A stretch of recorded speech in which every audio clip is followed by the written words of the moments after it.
جلدی سے ہم بات کر لیتے ہیں تحریک انصاف کے پروٹیسٹ کی. اس پر شیر افضل مروت صاحب کا ریئیکشن سامنے آیا 5 اگست کو جو تحریک انصاف نے کیا اور اب آگے کا پلان ہے.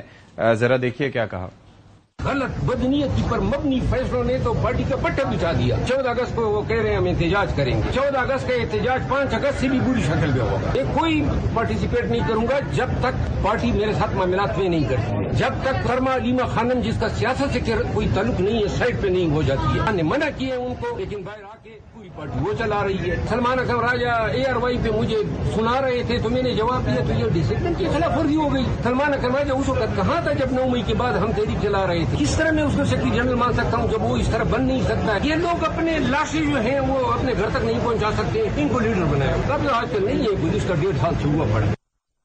ہاں جی شوکت یوسفزئی صاحب میں چاہوں گا کہ آپ بتائیں ذرا ہمیں کہ کیا آپ مسکرا رہے ہیں مطلب پروٹیسٹ کیا ہوا آپ کیا اینٹیسپیٹڈ نہیں. میں نے کہا کہ آپ مطمئن ہیں حوالہ دیا ہے وہ پارٹی میں دیکھیں پارٹی کی اپنی ایک حکمت عملی ہے اس لحاظ سے تو بالکل ٹھیک ہے اور ایک لانگ ٹرم پالیسی بنائی ہے ایک پلان A B C اور اس میں مختلف طریقے سے احتجاج کا طریقہ ہوگا. اچھا اب یہ تو حکومت کی خواہش پہ نہیں ہو سکتا ہے نا کہ ایک جلسہ کرو اور چلے جاؤ. اچھا میں آپ کی اجازت سے آپ سے کچھ عرصہ پہلے 26 نومبر کے بعد ہماری گفتگو ہوئی تھی. پلیٹ فارم یہی تھا پروگرام ڈفرنٹ تھا تو ہم نے آپ سے سوال کیے تھے 26 نومبر کے بعد تو کیا آپ نے اس وقت کہا تو ذرا دکھائیے.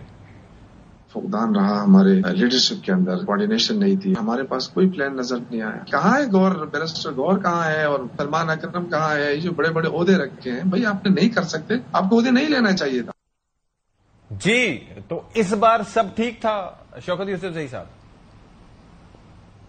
نہیں دیکھیں ٹھیک تو نہیں تھا لیکن چونکہ حکمت عملی اس طرح بنائی گئی تھی اور پہلے سے اناؤنس کی گئی تھی ورکرز کو اور ان کو بتا دیا گیا تھا کہ ہر ضلع کے اندر اور یا ہر صوبے میں اپنا اپنا احتجاج ہو اور ریلی ہو. اچھا وہ کہ بہت سارے لوگ اس سے اتفاق نہیں کرتے اور میں اس سے بھی اتفاق نہیں کرتا کہ گور صاحب جو ہے وہ بنیر میں جلسہ کرتے. گور صاحب کو اسلام آباد میں جلسہ کرنا چاہیے تھا. اچھا یہ ایک الگ بات ہے لیکن چونکہ پارٹی نے کہا کہ نہیں ہم نے ایک پلان اس طرح بنایا ہے کہ ہم شروع میں اس طرح کریں گے پھر آہستہ 14 اگست پھر 15 اگست پھر آنورڈز کنفیوژن کا پلان تھا. گورنمنٹ کو آگے دیکھیں گے کیا پلان ہوگا. گورنمنٹ کو کنفیوز کرنے کا پلان تھا اور پارٹی خود کنفیوز ہو گئی. بالکل گورنمنٹ تو کنفیوز رہی نا. دیکھیں عفنان صاحب بیٹھے ہوئے ہیں آپ کے ساتھ منسٹر صاحب بیٹھے ہوئے ہیں. یہ نہیں اللہ ان کو منسٹر بنائے لیکن ابھی نہیں پروگراموں میں مجھے یہ کہہ چکے ہیں کہ آپ بتائیں اور کہتے ہمیں نہیں پتا کیا ہو رہا ہے. تو اس کا مطلب گورنمنٹ تو کنفیوز رہی ہے نا.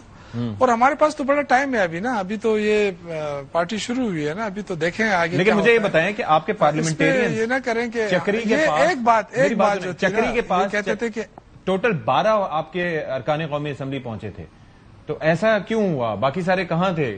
قیادت نظر آئی ہے لیکن جو حکمت عملی بنی تھی جیسے میں نے آپ سے کہا کہ گور صاحب ادھر بنیر میں انہوں نے ریلی سے خطاب کیا.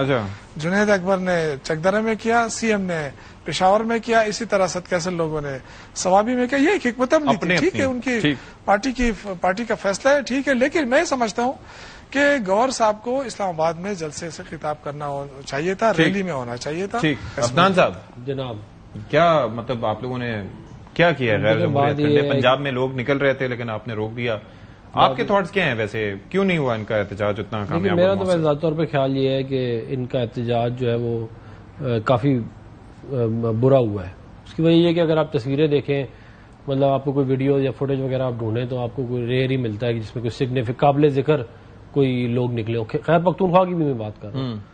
حالانکہ وہاں پہ ان کی حکومت بھی ہے اس کے صوبے کے ریسورسز بھی انہوں نے انہی کاموں پہ لگائے ہیں. 13 سال ہو گئے اللہ کے فضل سے اور اس صوبے کا کوئی مسلسل 13 سال ان کی حکومت ہے اور کوئی حال نہیں ہے صوبے کا. نہیں تو اب یہ جو 14 اگست کا پروٹیسٹ ہے 4 یونیورسٹیاں نہیں بتا سکتے 4 اسکول نہیں بتا سکتے 4 ہاسپٹل نہیں بتا سکتے جو آپ نے. یہ جو 14 اگست کا کہہ رہے ہیں کہ 14 اگست کو ابھی تو پارٹی شروع ہوئی ہے تو 14 اگست کو جو لوگ نکلیں گے تو وہ اب کیسے ان کو ہم کیسے ڈفرینشیٹ کریں گے کہ یہ جشن آزادی منانے کے لیے نکلا ہے یا یہ PTI کے ساتھ نکلا ہے. لیکن بیسیکلی میرا خیال ہے ان کو سمجھ میں ہی آ گئی ہے یہ بے شک مانے نہ مانے خصوص عمران خان صاحب کو کہ لوگ ان کے لیے اب نکل نہیں رہے. اچھا کیونکہ جو آپ دیکھیں نا ایک وہ آپ ایک کام بار بار کرو تو وہ لا آف ڈیمینشنگ ریٹرن جو ہے وہ ہٹ کر جاتا ہے. وہ لا آف ڈیمینشنگ ریٹرن ان کو ہٹ کر گیا.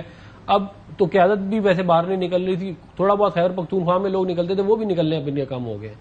تو ان کو اب یہ نظر آ گیا کہ لوگ نکل نہیں رہے، تو 14 اگست کو تو لوگ ویسے ہی نکلیں گے، تو اس کے اندر یہ کہہ دیں گے کہ دیکھیں جی ہم بڑے پاپولر ہیں.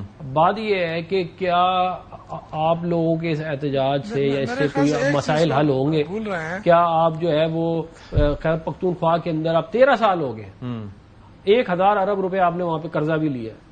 آپ بتا دیں آپ نے وہاں پہ آپ کا چوتھا بڑا پروجیکٹ خیبر پختونخوا میں پتہ ہے کیا ہے؟ کیا آپ نے ٹرانسفارمر لگانے 3 ارب یہ آپ نے پھر آپ نے اگر آپ ہمارے کہہ رہے ہیں نا 53 سال تو صرف 25 سال پی ٹی آئی کو بھی ہو گئے. اگر 25 سال پی ٹی آئی کو ہو گئے تو 25 سال آپ بتا دیں آپ نے 24,000 درست کرنا چاہیے آپ نے. شوکت صاحب مختصراً بتائیے گا سر پلیز. میں ان کا ریکارڈ درست کرنا چاہتا ہوں کہ جب سے پاکستان بنا ہے خیبر پختونخوا کے اوپر ابھی تک 750 ارب کا قرضہ ہے، 750 ارب. اور ہمارا جو ہے اس وقت کوئی 1600 ارب سے زیادہ جو ہے وہ وفاق ہمارا مقروض ہے. اگر یہ آج ہمیں اپنا پیسہ دے دے، صوبے کا آدھا پیسہ بھی دے دے تو ہم اپنا قرضہ ختم کر دیں. اور جب سے علی امین گنڈاپور کی حکومت آئی ہے 1 روپے کا قرضہ نہیں لیا ہے، اور شہباز شریف نے 33,000 ارب کا قرضہ لے لیا. اگر آپ ہم سے یہ پوچھتے ہیں کہ آپ نے پاکستان بنا ہے اس سے 750 ارب کا قرضہ لیا ہے، اس پہ آپ نے کیا کیا ہے؟ تو کم از کم آپ اپنے جو پچھلے قرضے چھوڑیں. ابھی جو شہباز شریف نے 33,000 ارب کا قرضہ لیا وہ تو ذرا بتا دیں نا. فی الوقت آپ کا بہت شکریہ عفنان صاحب.